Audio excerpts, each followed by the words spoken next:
퇴직 후의 삶은 자유로워야 하는데 왜 어떤 사람에게는 감옥처럼 느껴질까요?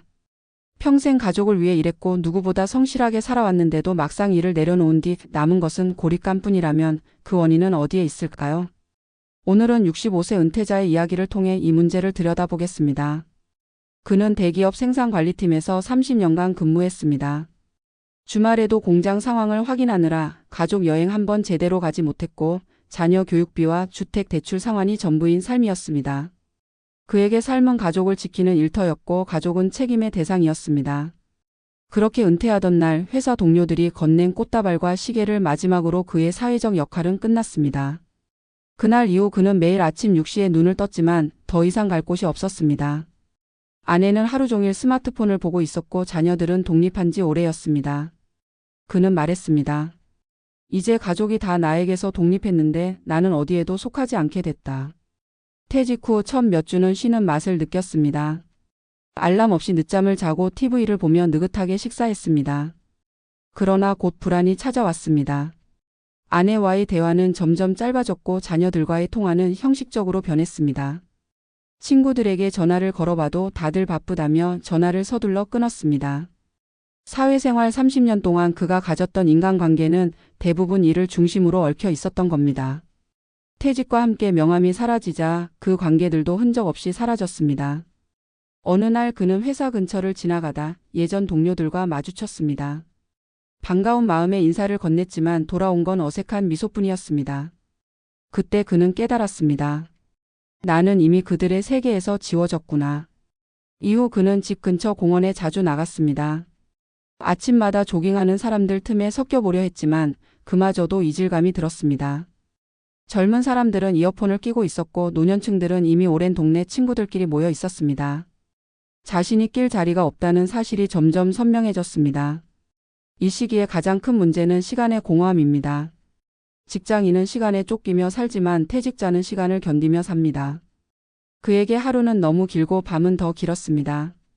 가족에게 짐이 되고 싶지 않다는 마음이 커질수록 그는 더 조용해졌습니다. 하지만 침묵은 관계를 더 멀어지게 했습니다. 아내는 남편의 무표정을 무관심으로 받아들였고 아들은 아빠 요즘 왜 그렇게 예민해졌어요? 라며 대화를 피했습니다. 사실 그는 예민한 게 아니라 외로웠습니다.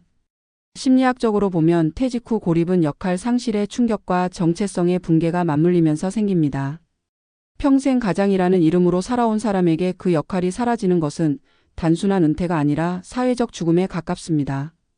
그래서 많은 은퇴자들이 퇴직 후 우울감을 겪고 심한 경우에는 불면이나 무력감으로 이어지기도 합니다.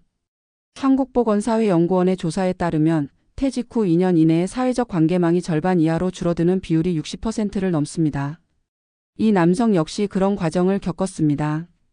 아내와의 대화는 끊겼고 자녀들과의 연락은 줄었으며 친구들은 각자 바쁜 일상으로 돌아갔습니다.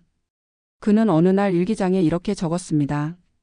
퇴직 전엔 가족이 나의 전부였는데 지금은 가족이 나 없이도 잘 산다. 이 문장은 단순한 한탄이 아니라 관계의 구조가 바뀌었음을 의미합니다. 가족이 중심이던 인생에서 나 자신이 중심이 되는 전환이 필요하지만 그 변화는 쉽지 않습니다. 전문가들은 이 시기를 관계의 재구성기라고 부릅니다. 가족과 사회로부터 어떤 존재감을 이제는 자신이 새로 만들어야 하는 시기라는 뜻입니다.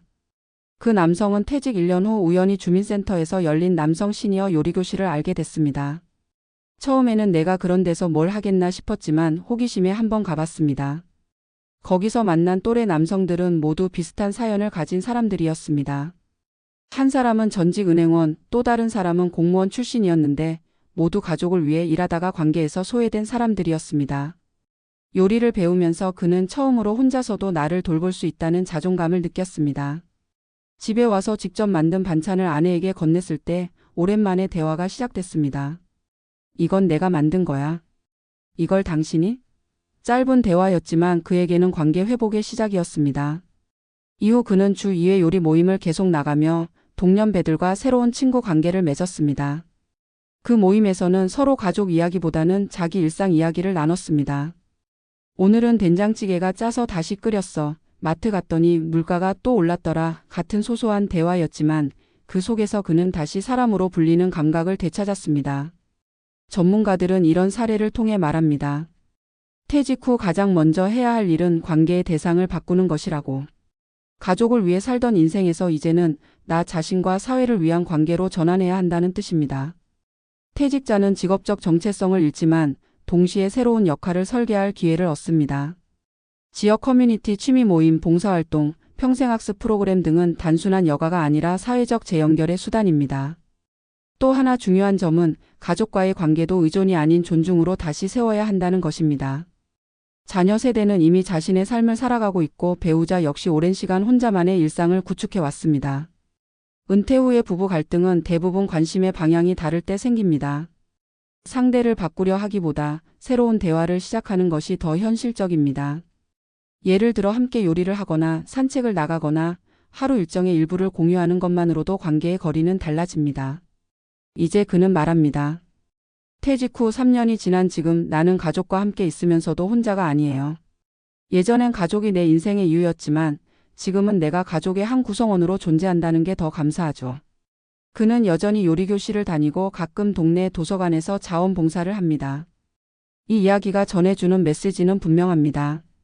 가족을 위해 살아온 시간은 헛되지 않았지만 그것이 인생의 전부가 되어서는 안 됩니다. 은퇴 후에는 돌봄의 방향을 바꾸어야 합니다.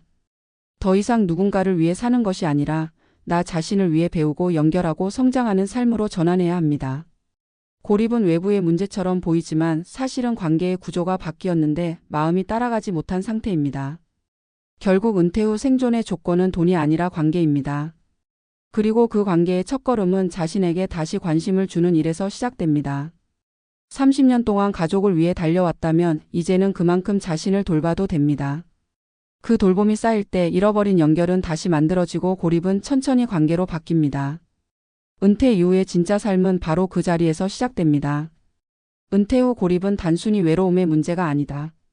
그것은 인간이 살아온 방식 전체가 바뀌는 존재의 전환기에서 비롯된 깊은 혼란이다. 우리는 일터에서의 역할을 잃으면서 동시에 사회적 언어를 잃는다. 매일 나누던 대화, 처리하던 문제, 누군가에게 필요하다는 감각이 사라지면 남는 것은 나 자신과의 마주침뿐이다. 그 마주침이 낯설고 두려운 이유는 평생 동안 타인을 중심에 두고 살아왔기 때문이다. 이 시점에서 가장 필요한 것은 새로운 역할의 재정이다.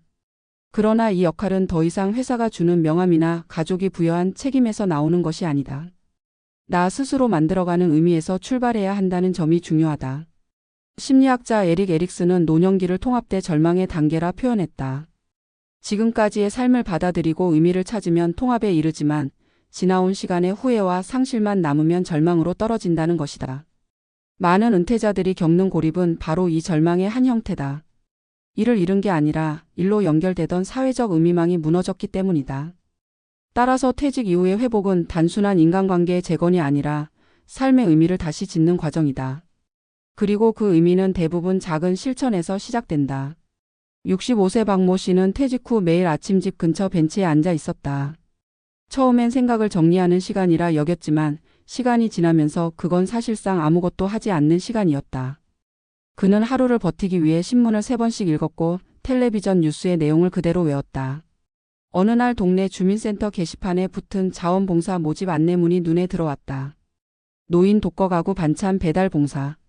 처음엔 남의 일 같았지만 이상하게 마음이 움직였다. 그는 다음 주부터 반찬 봉사를 시작했다. 낯선 문 앞에 음식을 놓고 벨을 누르며 인사 한마디 건네는 그 짧은 시간이 그의 하루를 바꿨다. 그 시간만큼은 누군가와 연결되어 있다는 느낌이 있었다. 박 씨는 나중에 이렇게 말했다. 내가 준 건 반찬이지만 내가 받은 건 관계였어요. 그 말에는 깊은 통찰이 담겨 있다. 인간은 주는 존재일 때 비로소 연결된다.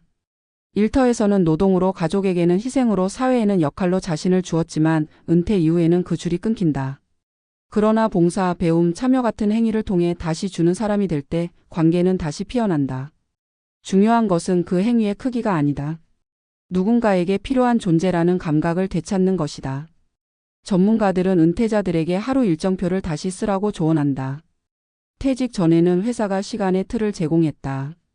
그러나 퇴직 후에는 스스로 일정을 구성하지 않으면 시간은 의미 없이 흘러간다. 심리적 안정은 규칙적인 일상에서 온다. 일정한 기상시간, 식사시간, 외출시간, 학습시간, 그리고 관계의 시간. 이 작은 틀들이 다시 사람을 일으킨다. 서울노년심리연구소의 조사에 따르면 퇴직 후에도 일과 구조를 유지한 사람들의 우울감 지수는 그렇지 않은 사람보다 40% 낮았다. 이는 일정이 단순한 습관이 아니라 존재의 질서임을 보여준다.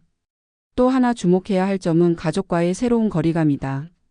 박 씨의 경우 퇴직 직후 가장 힘들었던 것은 아내와의 대화였다.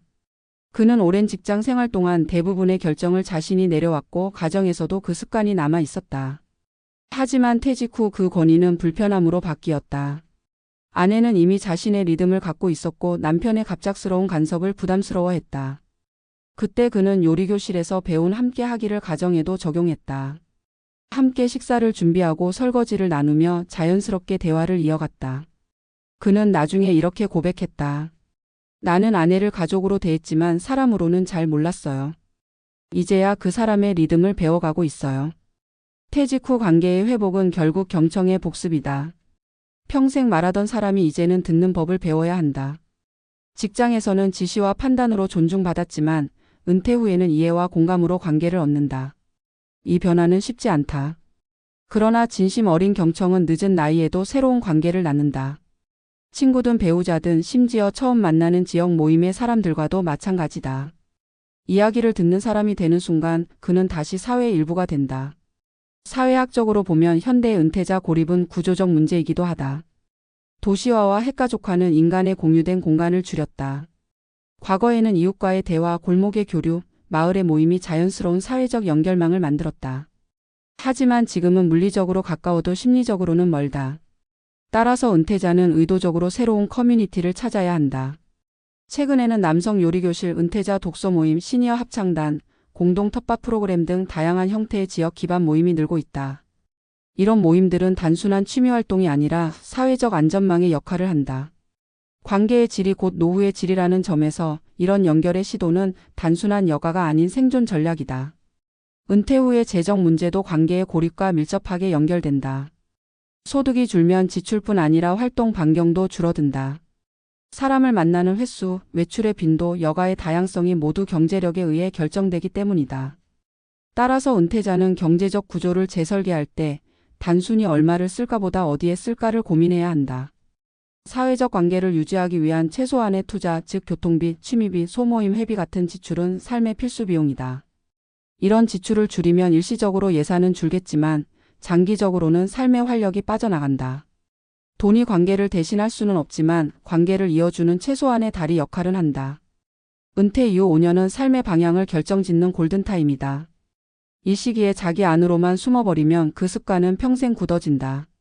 반대로 새로운 활동을 시도하고 낯선 사람과 어색함을 견디며 나아가는 이들은 70대 이후에도 활발한 관계망을 유지한다. 사회적 연결은 근육과 같다. 쓰지 않으면 약해지고 반복할수록 강해진다. 그러니 완벽하지 않아도 좋다. 처음엔 어색하고 피곤하고 허무할 수 있다. 그러나 그 모든 과정을 지나야 비로소 새로운 인간관계의 결이 만들어진다. 결국 은퇴 후의 고립은 피할 수 있는 외로움이다. 그것은 누구도 일부러 만든 것이 아니라 익숙했던 세계가 끝나면서 자연스럽게 생긴 틈이다. 하지만 그 틈을 메우는 건 사회가 아니라 개인의 작은 선택이다. 집 밖으로 나가는 일, 누군가에게 먼저 말을 거는 일, 새로운 기술을 배우는 일, 이름을 부르고 불리는 관계를 다시 만드는 일. 이 모든 것이 회복의 시작이다. 마지막으로 이 이야기가 주는 메시지는 분명하다. 우리는 평생 가족을 위해 일하지만 결국 가족이 지켜주는 건 우리가 만든 관계의 힘이다. 일터의 동료가 사라지고 자녀가 독립하고 배우자와의 거리가 생겨도 나를 지탱하는 건 여전히 사람이다. 인생의 후반전은 성취가 아니라 연결의 시간이다. 관계는 준비된 사람이 다시 얻을 수 있는 두 번째 기회다. 그러니 너무 늦었다고 생각하지 말자. 오늘 하루 누군가에게 먼저 말을 걸고 자신에게 작은 역할을 부여하는 그 순간부터 고립의 벽은 조금씩 무너진다. 그리고 그 속에서 다시금 삶은 조용히 그러나 분명히 움직이기 시작한다.